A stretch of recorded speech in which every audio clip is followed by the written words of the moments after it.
have an Emmy Award-winning author, actor, comedian, producer, and director, Henry Winkler, in the house. Give it up for him. Today he is discussing being Henry, the Fonz, and beyond, a deeply thoughtful memoir of the lifelong effects of stardom and the struggle to become whole.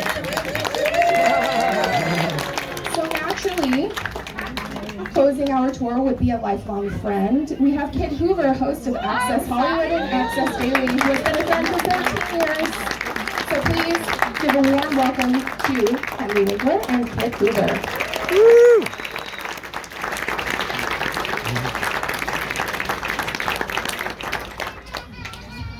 Okay, I just want to say before we start, first of all, it is wonderful that you are all here.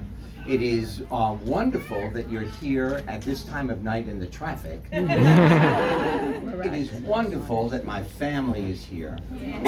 I am overwhelmed that the incredible Kit has decided to be the moderator. We all know Kit for years on Access Hollywood.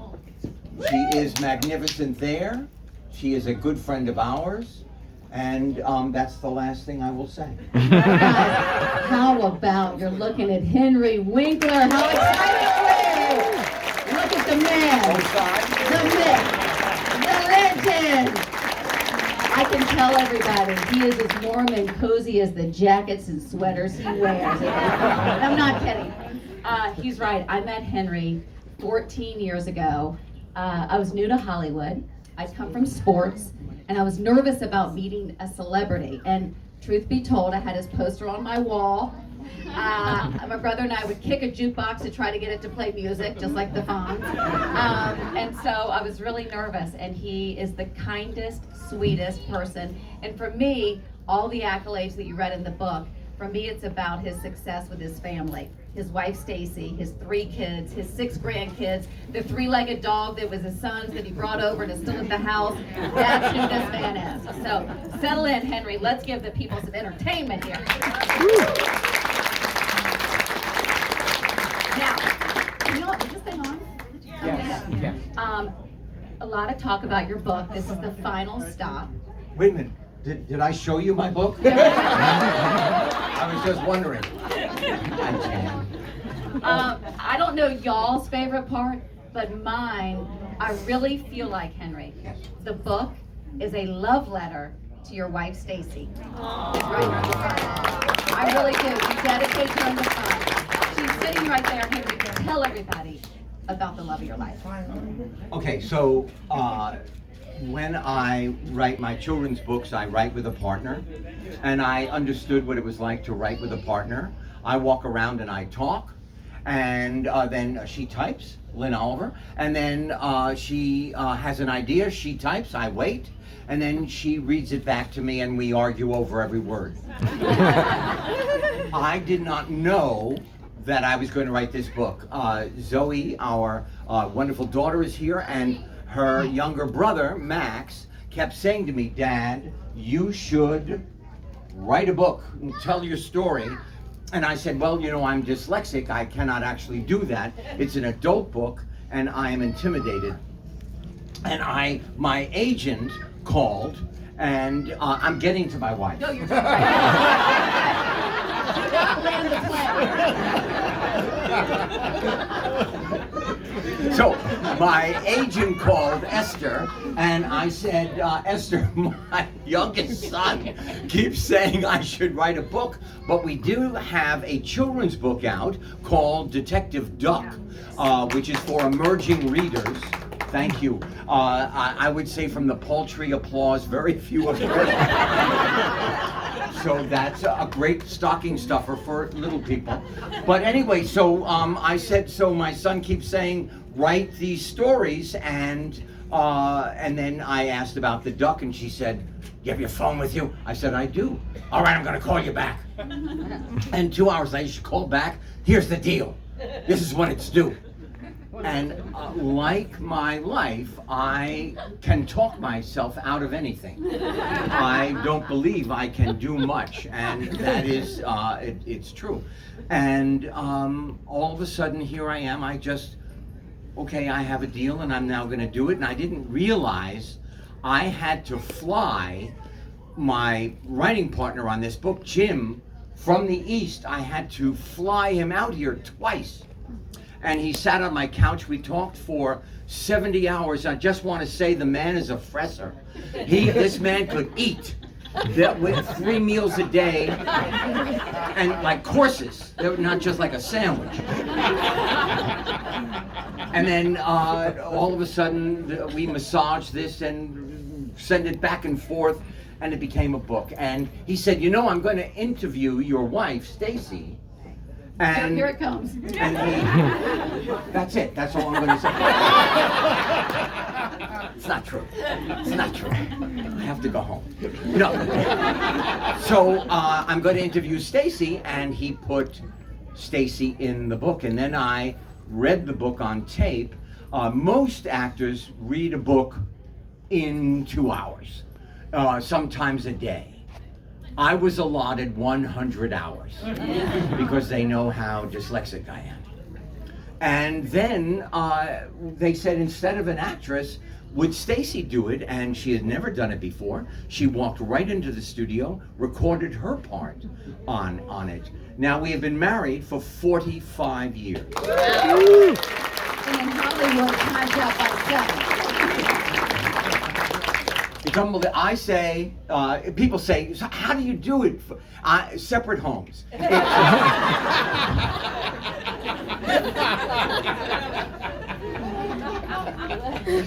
We met in, I was doing Happy Days, and I made enough money to buy my own sport coat. And I went to a very chic store on Beverly Boulevard, and it was called Jerry Magnin. Huh? On Rodeo. On Rodeo. It was on Rodeo. Rodeo. And it was called Jerry Magnin's, and it was Italian and very, and I went in, and there was this beautiful woman in purple parachute pants, and I said, excuse me, I have these 2 jackets, which one? I should have known at that time there was a problem. She said both. I am too practical to buy 2 jackets when I only need one. I had an English one and one blue velvet with red piping, which I chose. And a little flashy, but I went back the next week and it was altered. And she was there again. She said, I am the publicist for Jerry Magnin, who owns the store. I said she was there because she knew I was coming. And I asked her to go for a soda. And we went, and I said, oh, you know what? I have to buy a gift. My friend from high school, Stephen Heiferman, is getting married. And I said, there's a silver store across the street. And before we go for the soda, you want to go? She said, I am not a gift service. This is one tough cookie. I said, okay. There's the store that we were in, Jerry Magnin. I'll just go on my own and get. She said, okay. Then I said, well, I just got a new house. And it was fixed up by a friend of mine from drama school. Her husband was an architect. And he made it, and he fixed it, and he put in wainscoting. I don't know what that is. And boom, and he hammered it. And I said, I have no one to show it to. So we went and we drove up and over Mulholland. There was a person with flowers, selling flowers. We pulled over. I bought flowers. I brought them to the window. She's playing a game. I don't know.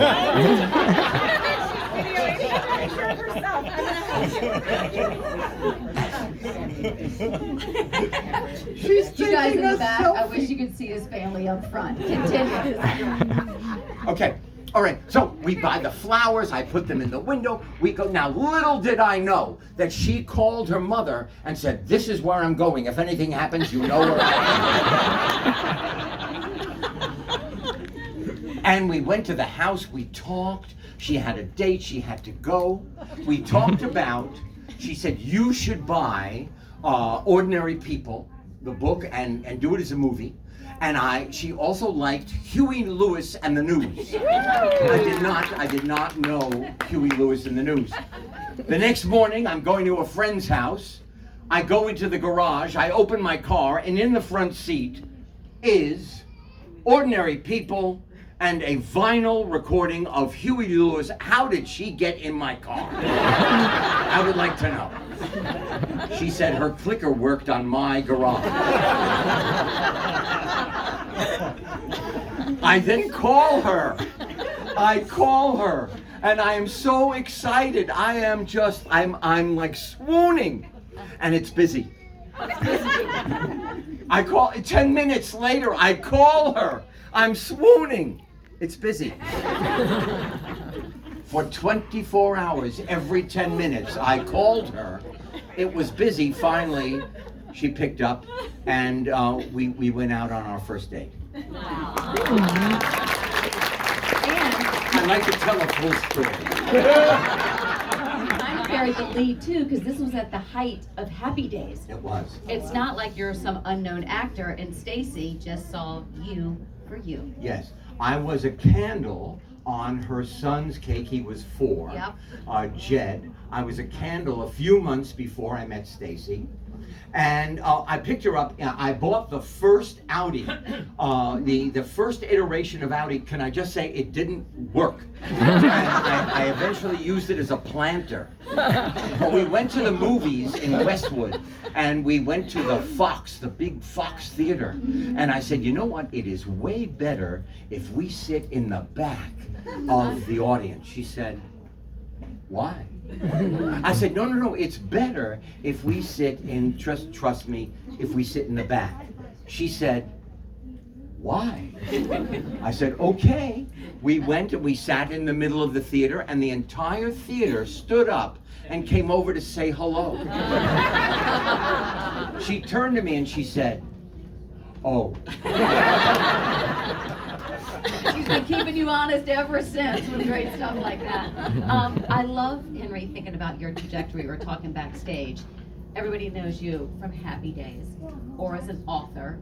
You have fans of all over. When you started writing these books, I want to get the name right because I always botch it.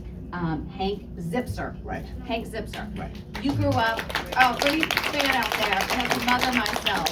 When you read your book, the vulnerability you share as a childhood, growing up, not being diagnosed with being dyslexic and not knowing what it is, what would you tell your childhood self? Okay, this is what I would not only tell my childhood self. I had very short German Jewish parents. This is already tall. And here it is. I respected that they came from another country. I respected they learned another language. I respected my father started a business in New York City. He actually took his mother's jewelry and melted down a box of chocolate, covered the jewelry in chocolate, put it under his arm, and when the Nazis said, "Do you have anything, are you taking anything of value out of Germany?" he said, "No, open my bags, I've got nothing." So I admire that. Here's what I cannot get over, and it's been a long time. When you have a child, the child is not an extension of who you are. The child comes full blown, and you are the parent, and hopefully you will guide that child so they can meet their destiny. But the fact of the matter is, when you see a child and the child has a problem, even if you don't know what the problem is, it is our job to make sure that the child is at least comfortable in the problem in order to meet their destiny and not be embarrassed by the child because I could not do well in school. I took geometry for 4 years, same course. I took it in regular school, I took it summer school, regular school, summer school, regular school, summer school, regular school, summer. I finally passed it in my senior year of summer school with a D-. And if I didn't get the D-, I couldn't go to the one college out of the 28 that accepted me, Emerson in Boston. Woohoo! And let me just say that from that day in 1963, when I passed geometry, not one person has ever said the word hypotenuse to me.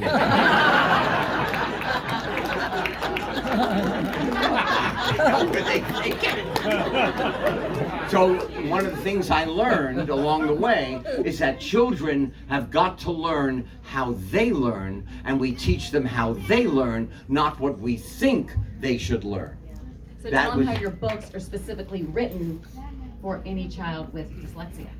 Hank Zipser? Yes. Yes, because I knew even at 57 when we first started, or was it 67? I don't know. But anyway, I knew what it was like to be 8 and want to do well and just fail at everything. And then, coming home was, I think my parents were feral, actually. I would sit in high school and I would fantasize that they moved and left no forwarding address. I thought, I could take care of myself. I could do that. You know, they were really tough. And then, I saw my life as a cylinder of stainless steel. No handhold, no foothold, and I tried to climb up to the tippy top to get out into the sun, and I kept slipping. And then finally I figured out, I don't know, maybe I'm a Brazilian tree frog, but I somehow got to the top. I pulled myself up. I got a job on television, and then all of a sudden, my parents became the co-producers of Henry Winkler. A little late. I didn't care that they were proud of me when I figured it out. And I made a promise to Stacy that I would be a different kind of parent, and our children could say anything that was on their mind as long as I didn't weep. I thought it was really important for our children to do chores. Our daughter was a great negotiator. I did her chores. She had a bunny. She named the bunny Mister. She came running into the bathroom that I share with Stacy in the morning. And I said, Zoe, did you feed your bunny? Did you clean the cage? She looked at Stacy and said, why did you marry him? I can't listen to his voice anymore. I said, when you talk like that, it hurts my feelings. She said, well, then don't listen to me. I'm just a kid. I don't know what I'm saying. And I just want to say that during the pandemic, she was sitting at home watching the news and watched what was happening on the border with all the children and thought, oh, they could be my kids. And started with 2 friends this organization called This Is About Humanity. There is not a paperclip, there is not a pencil, there is not a secretary, there is only the money raised. They rent a bus, they get on this bus, they go down, they see what the children need, and then they spend all the money on getting what the children need and then giving it to them, making sure they're comfortable. She takes after her mom. Pretty amazing. By the way, apple doesn't far fall from the tree to brag about Henry. He's known as the nicest guy in Hollywood, and I can't count the number of celebrities that I've interviewed, big A-list, normal people, or just people starting out. They all have one thing in common. They've received a handwritten letter from Henry that he just does if he's moved by a performance or if he sees somebody. Remember when he won his Emmy and you were thanking the people from The Crown and they're like, dude, you're running out your seconds here. Like, you better do your speech. Well, it's true. I got the Emmy, and if you listen very carefully in the playback, it said, this is Mr. Winkler's 1,000th nomination. His first win. So I kissed Stacy. I saw Bill Hader and Alec Berg, who created Barry. And I walked up to get the award, and there is the king and the queen of The Crown. And I start talking to them about, oh, we just saw your second season. And they looked at me like I was crazy. And then I spun around and I had 39 seconds. I talked very quickly, and then and I said, I wrote this 43 years ago, which was, hey kids, Daddy won, you can go to bed now. They were 40, 43, and 52. I want to take y'all inside that moment. It was the biggest deal. First of all, Henry and Stacy, I got to see them on the red carpet, always my favorite. Everybody knew that Henry Winkler was nominated. Were you 72, I believe, at the time? I think so, yes. 72. And whether you I wasn't going to say that, but whether you'd seen where is my walker? whether you'd seen Barry or not, everybody was pulling for Henry. Is there somebody who has not seen Barry? Well, everybody should have, Yeah. but it didn't matter. It was a collective Reruns. pull for you. You could feel it on the carpet. Not a boy. Right, that's right. Well, but you were pulling for Henry. I know that for sure. So Henry, take us in that moment when they said your name, because everybody, if you read the book, you know what it was like. We just see Henry as leading this life of all these great roles, but really after Happy Days, it was a little bit of a rough road as an actor. You went on to produce and I write. could not get hired. You could not get hired. No, I did the movie Scream, and I had a wonderful lunch many times with Wes Craven, who was sitting next to me at a sushi bar, and you would think you were having lunch with an English professor. Very quiet, tweed, and out of his mind came this craziness. And he said, I've got a small part, and I said, I would love to do it. I played the principal, and then they told me they will not put my name on the poster or on the film itself because you were the Fonz. You'll knock the balance of the horror off. So I said, okay. So now they show it on a test screening to, I don't know if you've ever been part of that, but you write cards and you tell them what you liked, what you didn't like, right? I got applause when I came on the screen. Now they came up and said, would you do press for the movie?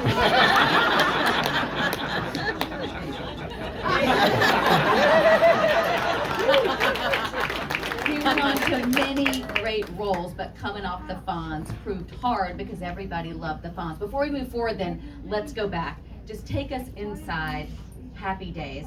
Is it true it was not supposed to be really a recurring role? No, I was going to be 7 episodes of 13. So here are 3 stories about the Fonz. One is, first of all, let me tell you, it was like a dream to be part of that cast. They are still family. They are still very good friends. So that was amazing. It was really hard to leave my apartment because the Fonz started to get famous and people wanted to take my socks off without taking off my shoes. I was sitting in my apartment. I had rented a record player and a television, and I had a wet bar and a couch, a mini refrigerator, and a bedroom. And I was listening to Dan Fogelberg. I was lost, and Dan Fogelberg, there's a knock on the door. I open the door, and there are 3 men standing there with badges. I might have been smoking a joint. I said, no. That was a friend that just left. No. They said, we're not here for that. We just wanted to meet the Fonz. They were from the FBI.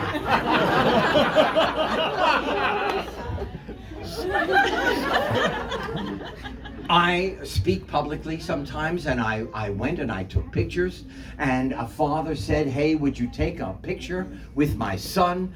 His name is Adam. I said, sure. I put my arm around Adam, I pulled him in, and we took a picture, and the father started to shake. And I said, are you okay? What's wrong? He said, you don't understand. My son is severely on the spectrum and does not allow anyone to touch him. And you just went up and put your arm around him, and he smiled in the picture. Oh my God. I dreamt of being an actor on 78th and Broadway in New York since I was 7. And here I am living my dream, and my imagination has jumped off the screen into Adam. Oh my God, what a, I don't know, just a, you know, I was the honorary chairman of the LA Special Arts Festival.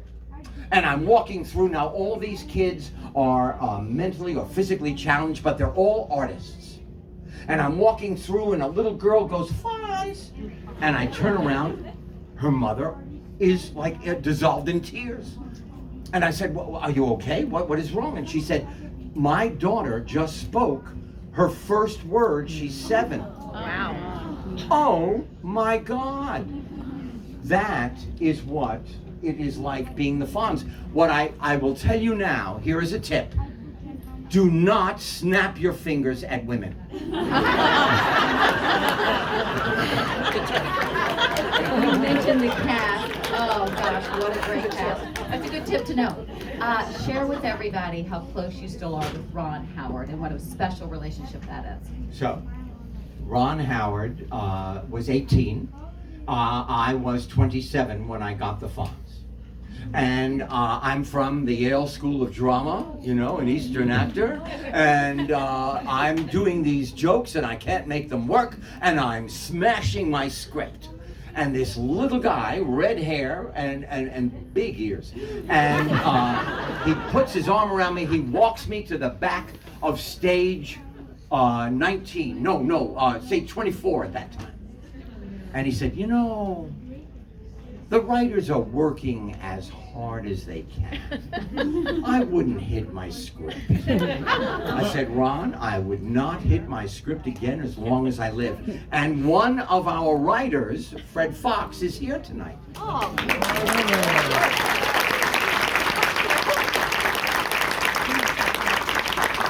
So, let me just say that there is a phone booth on stage 19. Now we have moved to stage 19 where we do the show in front of a live audience. The phone booth is right next to the donuts. And they say, "Henry, there's a phone call for you." And so I take the phone and it's Ron. I say, "Hey Ron, this is great, but we're rehearsing. You're supposed to be here." He said, "All right, the press is going to know in about 10 minutes I'm not coming back." I went, "Oh my goodness, you're not coming back. So my best acting partner is not coming back. My life is over." And I was silent. And then I said, "You know what, Ron? We have talked about this. You have dreamt about this. You need to go and be the best director you can be. Go with God." And inside I am sweating. Outside I am sweating. I hang up the phone. About 3 months ago, Ron Howard and Cheryl, his wife, who I knew them before they were married, his daughter, our godchild, Bryce, is there. I met her when I was doing a Broadway play with the late John Ritter. I took her to lunch, and she said, "There's a guy in my class. He is so handsome. I don't know how to get his attention." I said, "All you have to do is just be you. You're beautiful. Just walk by him a couple of times." Don't snap. Don't snap. He was at our table. Their children. She was born in March, red hair. Our Zoe was born in September, red hair. She and her husband Rob were at the table, their children, Stacy and I. And I tell the story about the phone booth, and he said, "Yeah, you were silent for a long time. And then you said, 'Go and do it. You're gonna be great.' And he said, that gave me the courage that I made the right decision." I said, "And that took you 50 years to tell me?"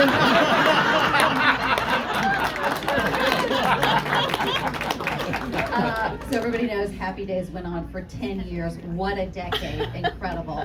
You write about it in the book. What did you learn about yourself when Happy Days was over? I have an office at Paramount, and I'm sitting there. I cannot be hired. Everybody said, "Oh, he is so great. He is so funny," but he was the Fonz. And my lawyer, Skip Rittenham III, said, I'm going to start a production company for you. And one of the first times I can talk my way out of anything. I always thought from the beginning that I could not actually accomplish anything, especially not a production company. I didn't know about business. He said, you'll learn. So I'm sitting there, and this is what I learned. You are all powerful. Every one of you sitting here is powerful. Some of you know your power. Some of you haven't tasted your power. Some of you are frightened of your power. But I am telling you that you have something in your imagination. You have something you want to do. You have something you say, oh, I'm sorry, I can't do it. I'm too old. I have children. I'm busy. My work is overwhelming. I just don't have the time. Can I just tell you this? This is what I learned. The time is right this second. You have no idea what you can accomplish by just putting one foot in front of the other. If I didn't learn this lesson, when I did Scrooge, was one of my favorite things that I ever did. I thought, I can't do that. Production company, I can't do that. Neil Simon called and said, would you read a play out loud for me downtown at the music center? I said, I can't do that. I'm so dyslexic, I can't read off a page. I could talk my way out of everything. And eventually, I just walked to the precipice, I jumped off, and I was able to fly. My instinct is, every one of you can fly. That's what I learned. And now, New York Times best-selling author 6 weeks in a row. Did I show my book? Oh, and for those of you who don't like to read, like me, can I just say, there are pictures. Yeah, just take a break, look at a picture. How are we on time, Henry? Can I keep going? Keep going. Keep going. Are we on Now, fire? is anybody too hot? Is everybody good? It's a little warm. Anybody have to pee? All right, we can keep going. So, You know what? You go, and I'll save my best stories. one thing I love that Henry just touched on is doing something at any age. We briefly talked about Barry and the Emmy, but talk about being in your 70s, getting that call from your agent to read this role for Bill Hader. All right, Stacy and I are at an estate planning meeting. I didn't understand one word. We left the estate planning. We're driving down Ventura Boulevard. I get a call. The agent, at that time, it's the only time that agent ever called and said, you're on a short list. Bill Hader. Bill Hader. I've never worked for Bill Hader. Oh my God, we watch him on Saturday Night Live. HBO has never called. Okay, I said, okay. Is Dustin Hoffman on that list? Because if Dustin Hoffman is on that list, I am not going in because he's an Academy Award winner. He's going to get the role. They said no. I said, okay. They send me the script. Max, our youngest, is there, the director. He directs me in my audition. And he's very strict. He said, Dad. I said, no, I ad-lib. It's what I do. I can't read very well, so I ad-lib. Not this time. There was an exclamation point at the end of that sentence. Use it. I got the role. I just want to say, for a neurotic short Jew, I waited too long for them to call and say, you want to play this part. I thought I had fallen right off their imagination. Now, guys, I want to make a little news. What do Henry Winkler and Kim Kardashian have in common? Ponder that for a minute. I hope I'm allowed to say this. Guess who's going to be on American Horror Story?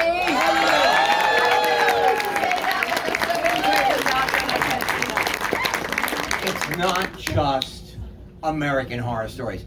I've sent Max as a director. He told us when he was 10 he was going to be a director. He kept his word. I took him to see Bottle Rocket by Wes Anderson. the last movie that you actually could follow a story. And wonderful director, very, very creative guy. And so now he is running a show for Ryan Murphy in New York City. And he called me up, he said, Dad, I've got a part for you. Oh my goodness. And it's being directed by Matt Spicer. Matt Spicer was in his class at USC, who was at our house for most of his college career because he had no money, so he ate at the Winklers. And now I'm working for these two guys. Oh my goodness. I'm over the moon. I cannot wait for that. Yeah. By the way, he mentioned his son's friends staying at the house. Do you guys know all the famous people that have stayed with Stacy and Henry? Do you know that Sylvester Stallone called, needed a place to stay? You can tell that story, and tell the Marlee Matlin one. And I feel like there's another really good one. Okay, Marlee Matlin, I met her with Stacy when she was 12. And we saw her dance to music she couldn't hear. And we were crying in the audience, not because we saw this little deaf girl dance, because we saw a person who just had it dance, and it jumped off the stage. We went backstage to meet her. Her mother takes me aside and says, you know what, come on, tell her she can't be an actress. She's deaf, it's difficult. I said, Madam, you've got the wrong guy.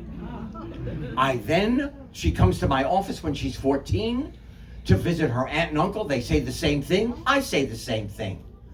The next time we see her, she's at our door having won the Oscar, said, I've just left my boyfriend, can I stay for 2 days?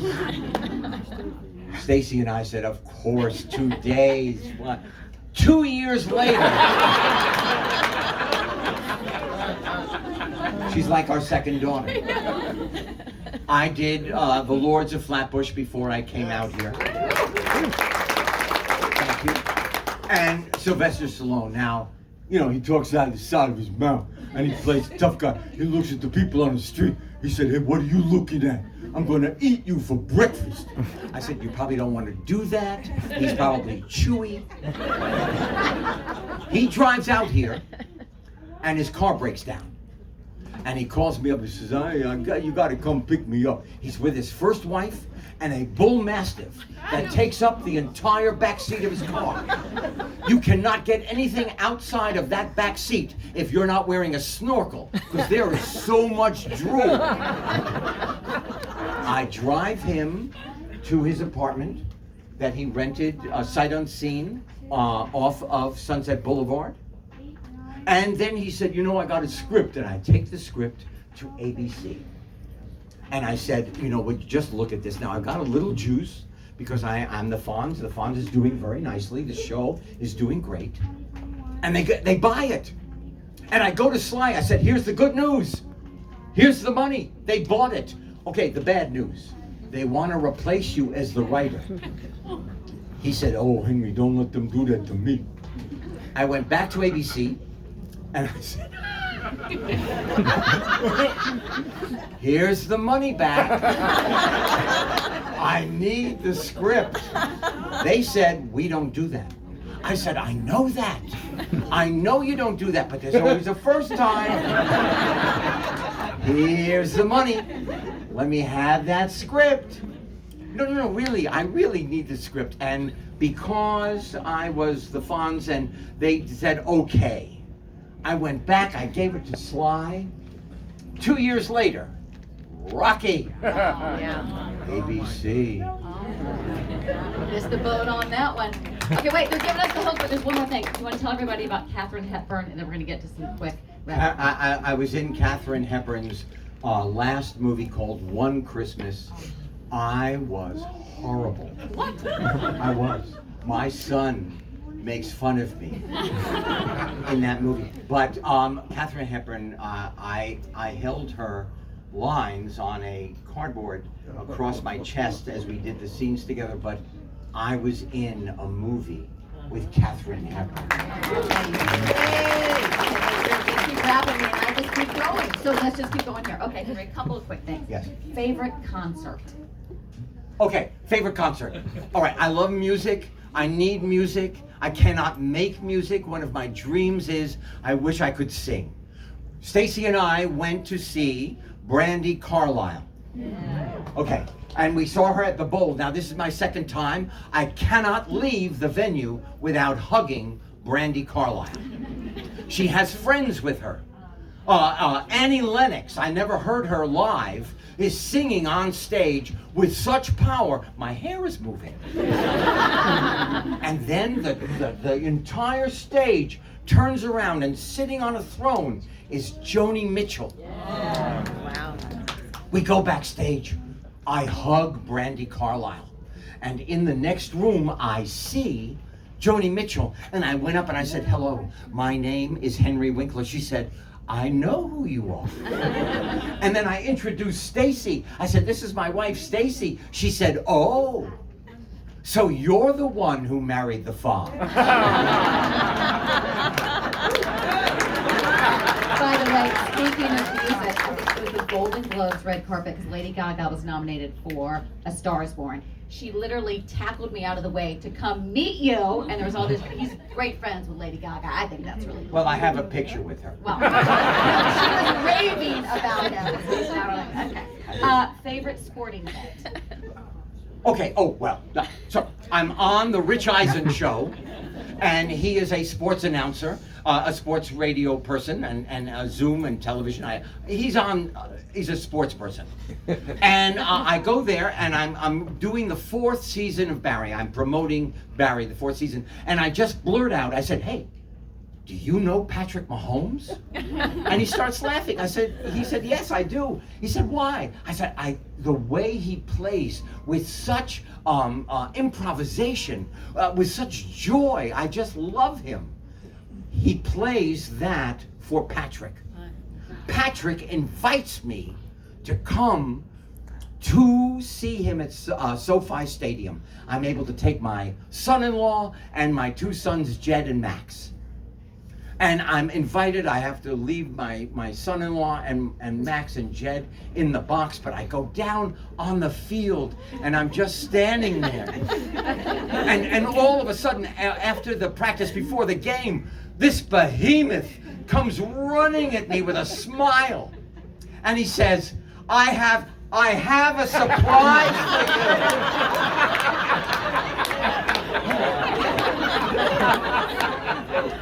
And he gave me his jersey signed, which I wore, a little snug, during the last Super Bowl, and I believe that's why they won. Well, I just want to say, I invited Patrick Mahomes over for a chicken dinner with a reduction sauce and stuffed with ricotta and spinach. He said I will come. He has never come. He's a fibber. He's very big and a fibber. Favorite curse word, because it just... Am I allowed to curse? Yeah. Okay. No. Yes. Yeah. Okay. No. You can have it. You can good. All right. Yeah. We're doing Happy Days, and leaning up against the door frame is Robert De Niro. They're making Godfather 2. I'm walking with Ron. I said, we've got to say hello. He said, yeah. I don't know. I said, no, we have to say hello. Tuck your ears in and here we go. Don't you dare say I said that. We're in a cone of silence here. Okay, so we go up to Robert De Niro and we say hello and admire him. And just before I leave, I said, I just have to tell you now, when I arrived here, the first screening, big deal, the studio throws a party for a movie. I went to see Mean Streets. And I said, sir, you say the word fuck better than anybody on the planet. I walk away.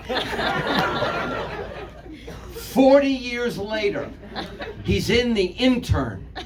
Stacy and I are friends with the director. Her daughters are friends with our children. And Robert De Niro is against the wall wearing one of those Irish caps. And I went up to him and I said, I'm so sorry. I've got to do what everybody has ever done to me. I need to take a selfie with you. I'm taking a selfie, and he says, you said I used the word fuck better than anybody.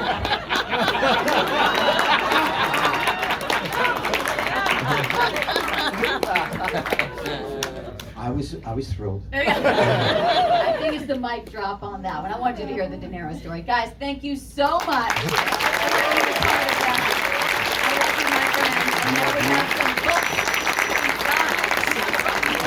But before I sign it, I have to say, I am thrilled and I am honored that Kit is here tonight. You are magnificent. You are such a good friend. Stacy and Zoe and my managers are here, and oh my God, and my friends are here, and I know Claudia Kagan for 50 years, and her daughters, and oh my, Jan is here, and Paul Reiser, that incredible writer, producer, director, and actor, is here with his son, Izzy. Oh my God. Holiday. I've known Holiday since, how old were you when you first came to watch us play baseball? 14. You were 14 years old, and now you're 22. It's amazing. And I'm going to meet everybody, and we're going to sign books, and I will not be able to sign your name, and I'll tell you why. I'm so dyslexic. I just learned how to spell Henry.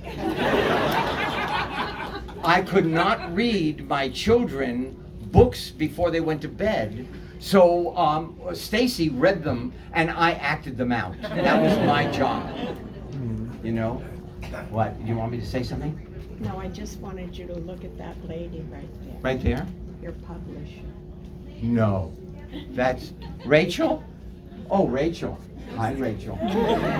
Rachel is the reason the book is in the world.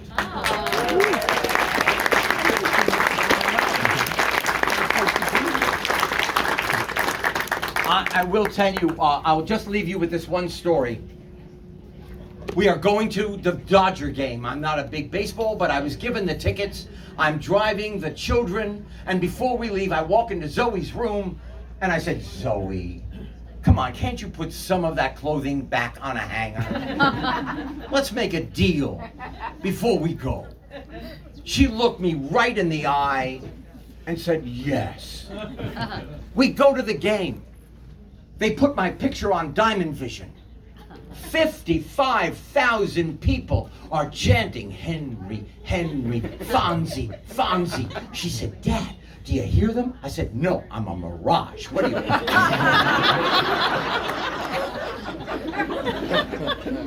Security comes and picks us up and takes us back to the car. Now we're listening to the Dodger game in the car going home. We get home, I walk into Zoe's room. I said, Zoe, we had a deal. You were supposed to put some of that clothing back on a hanger. She looked at me and she said, if they knew you, they would not whisper your name.